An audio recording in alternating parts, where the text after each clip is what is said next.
وہ اللہ کے گھر تک جانے کی استطاعت رکھتا ہے، حج فرض ہے، پیسہ ہے، جا سکتا ہے، لیکن بہانے کرتا ہے بیٹیر بیے ڈاکور نہیں وہ تھا پورے حج کے جابو بیٹے بیے کرے دیبو ای کاشتا کرے نہیں وہ ای کاشتا کرے نہیں وہ مطلب کہ یہ کام وہ کام۔ در حقیقت مسئلہ کیا ہے؟ مسئلہ ایک یہ بھی ہے کہ وہ حج شاید اس لیے نہیں کرنا چاہتا کہ دیکھتا ہے جب حج کر کے آئیں گے لوگ مجھے کہیں گے حاجی صاحب اب تو میں گناہ نہیں کر پاؤں گا، جوانی کا مزہ نہیں لے پاؤں گا، ایک دم بالکل 25-30-35 سال کے اندر میں حج کر لیا، اب حاجی صاحب ہو گئے، اب ہم کو آٹومیٹک پبلک کے سامنے نیک بن کے رہنا ہوگا، شریف بن کے رہنا ہوگا، ہم کچھ غلط کریں گے، بولے کہ وہ حج کر کے آیا غلط کر رہا ہے، لیکن ہم کو غلطی کرنی ہے، نیک نہیں بننا ہے۔ حج کر لیں گے تو پابندی لگ جائے گی، مہر لگ جائے گا کہ یہ حاجی صاحب ہو گیا۔ اسی لیے حج کب کرنا ہے؟ جب ہاتھ پیر میں بالکل طاقت نہیں رہے، ڈنڈا پکڑ کے بیساکھی پکڑ کے حج کرنے جانا ہے کہ اب کچھ نہیں رہا، اب جسم میں طاقت نہیں، سب کاری درمان ختم، تو اب پکڑنا ہے مسجد کی سیڑھی، اب جا کے حج کرنا ہے۔ یہ بھی فلسفہ ہوتا ہے بڑھاپے میں حج کرنے کا میرے بھائی۔ جوانی کی عبادت اللہ رب العزت کو بڑی پسند ہے، کیونکہ جوان آدمی نماز پڑھے، روزہ رکھے، حج کرے، زکات دے، پوری نشاط اور پوری قوت کے ساتھ کرتا ہے، پوری طاقت کے ساتھ کرتا ہے۔ اسی لیے آپ صلی اللہ علیہ وسلم نے فرمایا تھا کہ اپنی جوانی کو بڑھاپے سے پہلے غنیمت جانو۔ اللہ نے جو جوانی کی ہے اس کو اللہ رب العزت کی اطاعت و فرما برداری میں خرچ کرو۔ اور معاشرے کے اندر بگاڑ اور برائی کے اسباب میں ایک سبب نہی عن المنکر اور امر بالمعروف کو ترک کر دینا، نیکیوں کا حکم دینا اور برائیوں سے جتنا۔ آپ جانتے ہیں اللہ رب العزت نے کیا فرمایا، علماء جانتے ہیں، آپ نے سنا ہوگا، اللہ رب العزت فرماتا ہے کنتم خیر امت اخرجت للناس، تم وہ بہترین امت ہو جو لوگوں کے لیے پیدا کی گئی ہے۔ تم کرتے کیا ہو؟ تمہارا کام کیا ہے؟ اخرجت للناس تأمرون بالمعروف وتنہون عن المنکر، تم نیکیوں کا حکم دیتے ہو، برائیوں سے روکتے ہو۔ آج ہم نہ کسی کو نیکیوں کا حکم دینے کی اپنے دل میں خواہش رکھتے ہیں اور نہ برائی سے روکنے کی خواہش رکھتے ہیں۔ میرے بھائی آج مسلمان ہم اور آپ پریشان ہیں۔ ہر آدمی جب پریشان ہوتا ہے اس کی کوئی نہیں سنتا تو وہ کیا کرتا ہے؟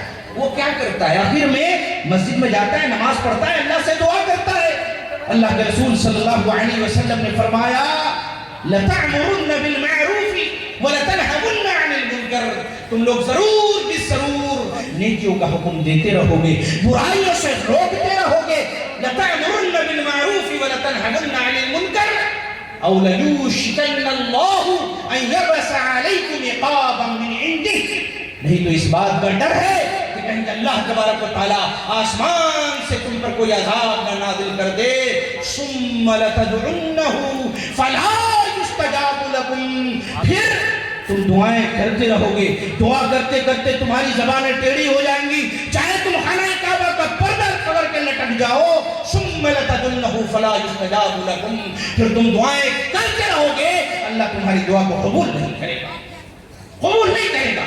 آج ہماری دعائیں قبول نہیں ہوتی کیونکہ معاشرے کے اندر جو بنیادی بگاڑ ہے اس میں ایک یہ بھی ہے کہ نیکیوں کا ہم حکم نہیں دیتے، لوگوں کو برائیوں سے روکتے نہیں۔ میرے بھائی ایک ضعیف روایت کے اندر میں ایک واقعہ اور ایک بنی اسرائیل کا ایک طریقہ ذکر کیا ہوا ہے، لیکن اپنے مفہوم کے اعتبار سے یہ بات درست ہے۔ بنی اسرائیل کے اندر میں یہ چیز پائی جاتی تھی۔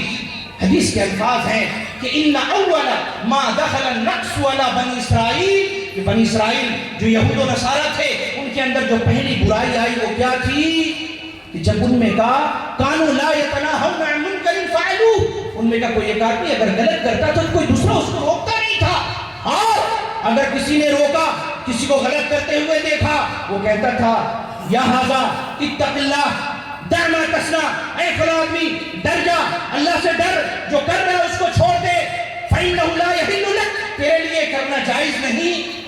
لیکن جب دوسرے دن اس سے ملتا تو دیکھتا کہ اس برائی کو وہ پھر کر رہا ہے، لیکن اب وہ کیا کرتا؟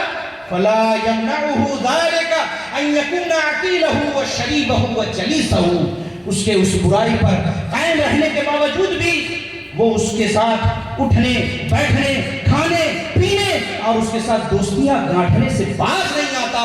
فضرب اللہ قلوب بعضهم ببعض، اللہ نے جب عذاب نازل کیا تو سب کے دلوں کو یکساں کر دیا، سب پہ اللہ نے عذاب نازل کیا۔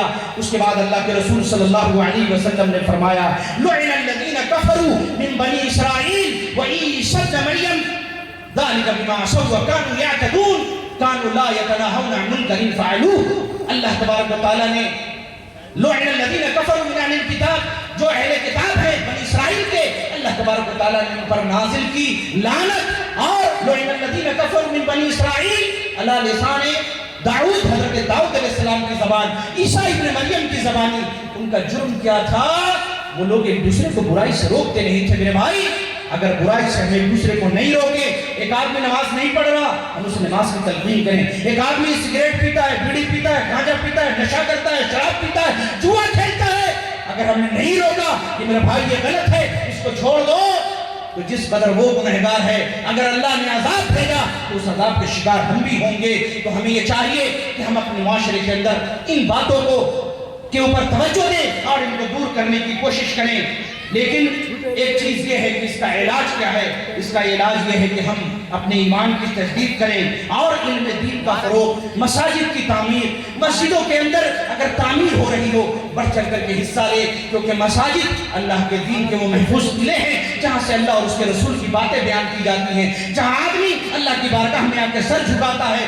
اگر کسی علاقے میں مسجد نہیں تو کس قدر وہ منحوس اور بدبخت علاقہ ہوگا.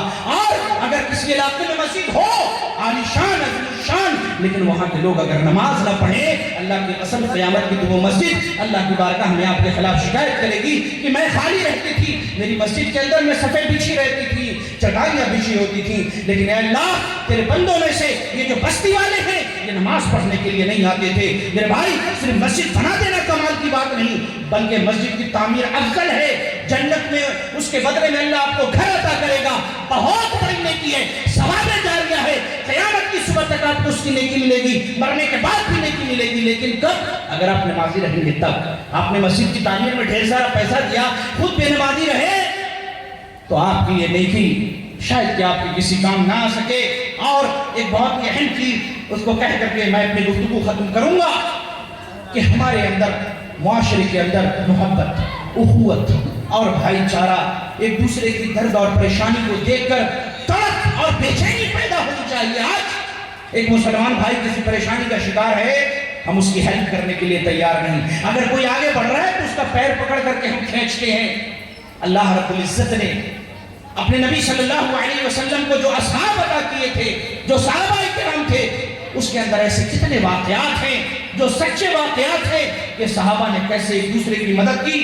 جن میں سے ایک بہت ہی بہترین واقعہ جو میں آپ کے سامنے ذکر کروں گا کہ حضرت ابو ہریرہ رضی اللہ عنہ کہتے ہیں کہ میں بھوکا رہتا تھا، بھوک کی بنا پر برداشت نہیں ہوتا. بخاری کے اندر یہ واقعہ موجود ہے، اسی کو میں اختصار کے ساتھ آپ کے سامنے ذکر کر رہا ہوں.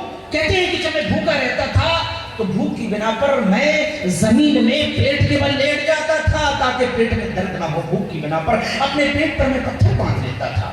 ایک دن میں نے بھوک کے عالم میں اب لوگوں کو کیسے کہوں کہ مجھے کھانا کھلا دو. کہا کہ مسجد کے باہر ابو بکر صدیق رضی اللہ عنہ کو میں نے دیکھا تو میں نے ان سے قرآن کی ایک آیت کا مسئلہ پوچھا، تفسیر پوچھی. میں جانتا تھا لیکن میرے پوچھنے کا مقصد یہ تھا کہ شاید وہ مجھے اپنے گھر لے جائیں گے، کھانا کھلائیں گے، لیکن ابو بکر سمجھ نہ سکے، وہ چلے گئے. پھر میں عمر فاروق کے پاس گیا، سلام کیا، مسئلہ پوچھا، شاید کہ وہ مجھے کھانے کے لیے اپنے گھر لے کے چلے جائیں، لیکن وہ بھی سمجھ نہ سکے. میں بھوک سے ایسے ہی بحال رہا، وہ بھی چلے گئے. اس کے بعد اللہ کے رسول صلی اللہ علیہ وسلم تشریف لائے. انہوں نے ابو ہریرہ کو دیکھا، مسکرائے. ابو ہریرہ نے سلام کیا، نبی نے جواب دیا. کہا ابو ہریرہ کیا حال ہے؟ اللہ کے رسول صلی اللہ علیہ وسلم ابو ہریرہ کے دل کی حالت کو سمجھ گئے کہ یہ بھوکے ہیں. اللہ کے رسول تھے، سمجھ گئے. حضرت ابو ہریرہ کو اپنے گھر لے کر کے گئے. اپنی بیویوں سے پوچھا، ازواج مطہرات سے پوچھا کہ کچھ ہے؟ انہوں نے کہا کہ ہاں، دودھ کا ایک کٹورا ہے، ایک پیالے کے اندر میں دودھ ہے. کہا کہاں سے آیا؟ کہا فلاں آدمی نے ہدیہ دیا تھا، تحفہ دیا تھا. حضرت ابو ہریرہ کہتے ہیں کہ میرے دل میں یہ بات آئی کہ چلو دودھ مل گیا، اب میری بھوک دور ہو جائے گی. کئی دنوں کا بھوکا پیاسا ہوں، پیٹ میں درد ہو رہا ہے. اللہ کے رسول صلی اللہ علیہ وسلم نے وہ دودھ کا پیالہ لیا. کہا ابو ہریرہ جاؤ اصحاب صفہ کو بلا لاؤ. صفہ کے وہ لوگ تھے جو ایک چبوترا تھا صفہ نام کا، اس پہ اللہ کے رسول کے وہ صحابہ بیٹھتے تھے دین سیکھنے کے لیے، جو کسی کے یہاں جا کے کچھ مانگتے نہیں تھے، کسی سے لیتے نہیں تھے، اللہ کے رسول کو جو ہدیہ اور تحفہ آتا تھا اسی میں سے اللہ کے رسول کو بھی کھلاتے تھے۔ اصحاب صفہ کو کہا بلا کے لے آؤ۔ ابو ہریرہ سوچنے لگے کہ یہ اتنا سا دودھ میرے پیٹ تو خود بھرے گا نہیں۔ اب اللہ کے رسول نے کہا کہ اصحاب صفہ کو بلا کے لے آؤ، اتنے ڈھیر سارے لوگ آ جائیں گے، پھر اللہ کے رسول مجھے خود کہیں گے کہ لو سب کو دودھ پلاؤ، تو کیا بچے گا، میں کیا پیوں گا؟ لیکن حکم اللہ کے رسول کا تھا۔ گئے سارے کے سارے صحابہ کرام کو جو اصحاب صفہ تھے بلا کے لے آئے۔ اللہ کے رسول کے حجرے میں جس کو جہاں جو جگہ تھی ملی وہاں پر وہ بیٹھ گیا۔ اللہ کے رسول نے وہ دودھ کا کٹورا دیا، روایت بخاری کی ہے، اور کہا ابو ہریرہ اب داہنی طرف سے سب کو دودھ پلانا شروع کرو۔ ابو ہریرہ ایک آدمی کو دودھ کا پیالہ دیتے، وہ دودھ پی لیتا، سیراب ہو جاتا، پھر وہ ابو ہریرہ کو پیالہ دے دیتا، پھر ابو ہریرہ رضی اللہ عنہ دوسرے کو دیتے، وہ پی لیتا، پھر ابو ہریرہ کو پیالہ واپس کرتا، پھر ابو ہریرہ تیسرے کو پلاتے۔ اس طریقے سے مجلس کو آپ نے دودھ پلا دیا۔ آخر میں پیالہ اللہ کے رسول کے صلی اللہ علیہ وسلم کے ہاتھ میں آیا۔ نبی نے فرمایا یا ابا ہریرہ، اب یہ ابو ہریرہ بقیت انا وانت، اب صرف اور صرف تم بچے ہو، میں بچا ہوں۔ انہوں نے کہا یا رسول اللہ بات بالکل ایسی ہے۔ نبی صلی اللہ علیہ وسلم نے کہا تم پی لو۔ حضرت ابو ہریرہ نے دودھ کا پیالہ لیا اور اس کو پیا۔ حضرت ابو ہریرہ کہتے ہیں کہ میں سیراب ہو گیا۔ اللہ کے رسول صلی اللہ علیہ وسلم نے فرمایا اشرب، اور پی۔ وہ رک جاتے، کہا اور پی اور پی، یہاں تک کہ ابو ہریرہ کہے اٹھے یا رسول اللہ قسم ہے اس ذات کی جس کے ہاتھ میں آپ کی جان ہے، اب میں سیراب ہو چکا ہوں، میرے پیٹ میں جگہ نہیں۔ اللہ اکبر، یہ نبی کا معجزہ تھا۔ ایک کٹورا دودھ اور پوری قوم نے پی لیا۔ اللہ اکبر۔ ابو ہریرہ، میں یہ واقعہ بیان اس لیے کیا، اللہ کے رسول کا ایثار دیکھیں، حضرت ابو ہریرہ کا ایثار دیکھیں، بھوکے ہیں کہ شاید مجھے ملے نہ ملے لیکن دوسروں کو دودھ پلاتے چلے جا رہے ہیں۔ ایک اور ایثار کا واقعہ بیان کر دوں، اللہ کے یہ بھی بخاری وغیرہ کے اندر روایت موجود ہے۔ اللہ کے رسول کے پاس ابو ہریرہ کہتے ہیں کہ ایک مہمان آئے۔ اللہ کے رسول صلی اللہ علیہ وسلم نے اپنے گھر میں خبر بھجوائی کہ اس مہمان کو کھلانے کے لیے، مہمان نوازی کے لیے آپ خواتین کے پاس گھر میں کچھ ہے؟ عورتوں نے کہا، آپ کی بیویوں نے کہا، ازواجہ مطہرات نے کہا، مومنین کی ماؤں نے کہا ہمارے گھر میں پانی کے علاوہ کچھ نہیں ہے۔ اللہ کے رسول صلی اللہ علیہ وسلم نے فرمایا کہ اس انسان کو اپنا مہمان آج کی رات کون بنائے گا؟ ایک صحابی کھڑے ہوئے، کہا یا رسول اللہ میں مہمان بناؤں گا۔ بیوی کو کے پاس گئے، گھر میں گئے، بیوی سے پوچھا کہ مہمان آئے ہیں؟ اللہ کے رسول کے پاس سے میں ایک مہمان کو لے آیا ہوں، رات میں کھانا کھلانا ہے۔ بولے کیا ہے گھر میں؟ کہا صرف تھوڑا سا کھانا ہے جو بچوں کے لائق ہے، بس ہم لوگ بھی نہیں کھا سکتے، صرف بچے کھا سکتے۔ کہا ٹھیک ہے کوئی بات نہیں، پہلے تم چراغ جلا دو، بچوں کو سلا دو، اور جب مہمان کو کھانا پیش کرنا تو اس سے پہلے چراغ کو درست کرنے، ٹھیک کرنے کے بہانے بجھا دینا، تاکہ مہمان کو لگے کہ چراغ کے اندر میں کچھ خرابی ہو گئی، چراغ بجھ گیا۔ اللہ چاہیے، اللہ قربان چاہیے ایسے نفوس قدسیہ پر وہ خاتون اپنے چھوٹے چھوٹے بچوں کو بہلا پھسلا کر کے سلا دیتی ہیں، بچے سو جاتے ہیں، مہمان کے سامنے چراغ کو، اس کی بتی کو کچھ ایسا کرتی ہیں کہ اسے لگے کہ چراغ کو وہ بنا رہی ہے، کوئی خرابی ہے، اس بہانے سے چراغ کو بجھا دیتی ہیں، چراغ بجھ گیا، گھر میں اندھیرا۔ اب اس مہمان کے سامنے اپنے بچوں کا سارا کھانا رکھ دیا اور اپنے رکابی اور پلیٹ کے اندر میں کچھ اس طرح کا ظاہر کیا اندھیرے میں کہ مہمان کو لگا کہ سب لوگ کھا رہے ہیں، خود بھوکے رہ گئے، مہمان کو پیٹ بھر کے کھلا دیا۔ صبح میں جب گئے صحابی رسول اللہ کے پاس، اللہ کے رسول صلی اللہ علیہ وسلم نے فرمایا کہ آج ایک صحابی رسول نے ایسا عمل انجام دیا ہے، ایسا عمل انجام دیا ہے، اللہ رب العزت عرش سے اس کو دیکھ رہا تھا، اللہ کو ہنسی آ گئی، اللہ مسکرا پڑا، اور پھر قرآن کریم کی وہ آیت کریمہ نازل ہوئی، وَيُؤْثِرُونَ عَلَىٰ أَنفُسِهِمْ وَلَوْ كَانَ بِهِمْ خَصَاصَةٌ، وہ لوگ اپنے نفسوں پر اپنے دوسرے مومن بھائی کو ترجیح دیتے ہیں، وَلَوْ كَانَ بِهِمْ خَصَاصَةٌ، گرچہ انہیں کتنی ہی ضرورت و حاجت کیوں نہ ہو۔ میرے بھائی، ہمارے معاشرے میں اس چیز کی بھی کمی ہے کہ ہم پہلے اپنا پیٹ بھرتے ہیں۔